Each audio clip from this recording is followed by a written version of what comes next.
Mailman sees stamp on old unmarked letter, realizes it was sent 156 years ago. An ancient, unlabeled letter that the mailman discovers has a stamp on it and was sent at a post office in Michigan 156 years ago. She discovered something in 2015 that would permanently alter her perspective on old letters. A letter with the simple markings Postmaster, Newaygo, Michigan, and the postcode 49337 written underneath in a different hand and ink color. When she turned the letter face up, she saw that the sender had forgotten to provide a return address. As she considered her options, shivers went down her spine. The romantic, if sluggish, and perhaps ineffective heart of letter writing has long since been supplanted by the days of instant messaging and email. However, it was the main means of long-distance communication until 30 years ago. You would send out invitations for major events, like your impending birthday or even your wedding. Writing a letter was also usual, even for little, daily things like letters to your grandma or a pen friend. Lori Bowes knew practically everyone in the little Muskegon River logging town where she worked as the post office clerk. She found a note that wasn't addressed to anyone in particular while going about her regular business. It was just addressed to the postmaster, but there was another strange detail about it as well. Received unsealed. Label was adhered to the reverse. How come this unmarked letter was sent by anyone?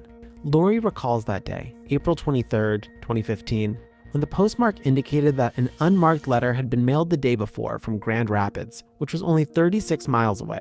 The calligraphy on the face of the neat, white envelope was precisely the same as she recalled. The writing was really meticulous, and it lent itself to an older reader. Specifically, there was no indication that anything inside it was especially noteworthy. She would quickly realize how mistaken she was. To her amazement, she noticed a much older envelope than the first one when she peered inside. She was intrigued, so she took a closer look at it. Its edges and corners were worn away, leaving it dark and brittle. The majority of its surface was covered with the impression of the phrase, the War for the Union, which was placed in the upper left corner. She started to flip it over. It had long ago lost its postage stamp, but the name of the city it was shipped from was still quite readable. Still, she had a great read of the address on the front. The earlier envelope had the following address, Orrin-W, Shepherd, Croton, Newaygo County, Michigan. She sat at her desk, unable to control her curiosity, and did something she would never regret. She tore at the old paper to uncover the interior. Inside, she found a wad of letters. The finding of the letters therein was even more strange. Lori started to understand that this was not just another letter when she saw how nicely they were folded, although a little yellowed. She sensed her anticipation building as she turned the yellow pages. She reached into the worn-out envelope and took out the thick stack of letters. The pages were firmly and orderly, albeit they were yellow and beginning to discolor at the edges. She picked up the top one and placed the remaining ones onto her desk.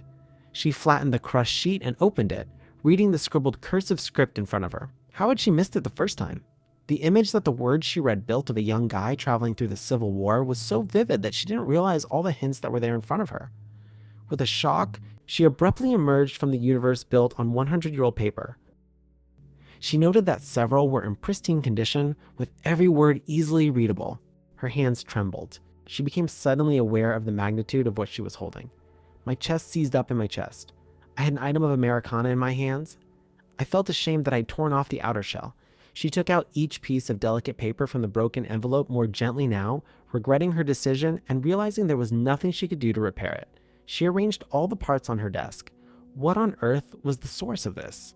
Lori had an idea, hoping to shed light on the riddle of who this unknown individual was who had shipped the stockpile of letters to Newaygo by divulging the extraordinary box she had opened that day. One assumption was that the envelope may have come loose from antiquated postal equipment and hadn't been intended for anyone at all. Lori felt that was a little unrealistic. 150 years to deliver a letter is a little long, she stated, even for the U.S. Postal Service. The wildly popular tale of the mysterious letter received a reaction quite quickly. An email was received from a woman in Spring, Texas. She was positive that the letters had been mailed by her 78-year-old Muskegon, Michigan, grandma, Nancy Crambold. Her kids were actually somewhat disturbed by the letters. In an interview, Nancy disclosed, "After reading the piece, I contacted one of my children, and then I called Courtney Cresta, my granddaughter, who lives in Texas. And Courtney immediately went online, discovered it, and shared it. When my other children noticed it, they phoned. 'Mom, how could you do that? You never disclosed those letters to us?' The reply from Nancy was, 'Well, I didn't think I needed to.' Nancy sent them, but if they weren't hers, then whose were they? There were 2 whole letters, one letter that was partially completed, and several pieces overall. All of them were directed toward the soldiers' parents. Additionally, there were messages addressed to a man named Albert, who looked like a younger sibling. Lori had read the entire book, engrossed in the drama, and totally enthralled by the unadulterated nature of one of the most turbulent periods in history. It seemed as though she was there as well. Nancy received several inquiries to respond to. Everybody was curious about how she obtained them initially and why she released them into the public without providing a return address. My husband was always dealing in junk, so I found the letters and eventually I put them in with his stuff and forgot about it, was how she reasoned. I forwarded such letters to his relatives since they had his family name. And when sorting through some belongings one day, I came across the letters I wrote you. I don't know how long they stayed on my desk, maybe another 6 months, until I made a decision. I placed them in a mailbox, hoping they might locate a family member. She gave the following response when asked why she hadn't given the letters to a museum. It was my idea to find a family member. I reasoned that the post office would locate any family relatives who might be in Newaygo. Since it's a small town, I doubt many younger people would have considered this choice.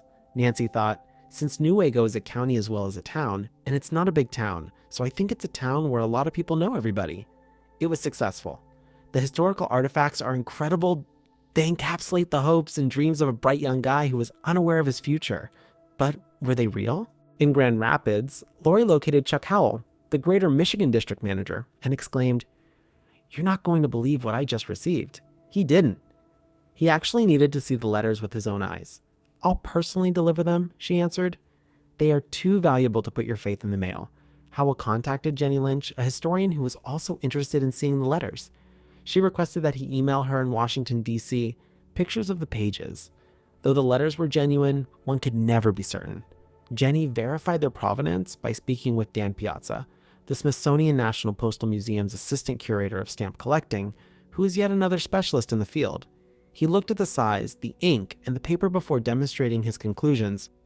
"They are sincere," he affirmed. Nancy was informed all of this. She was unaware of the letters' significant historical significance. A replica of the era was created for the letters, and they now enjoy a spot of honor in the museum.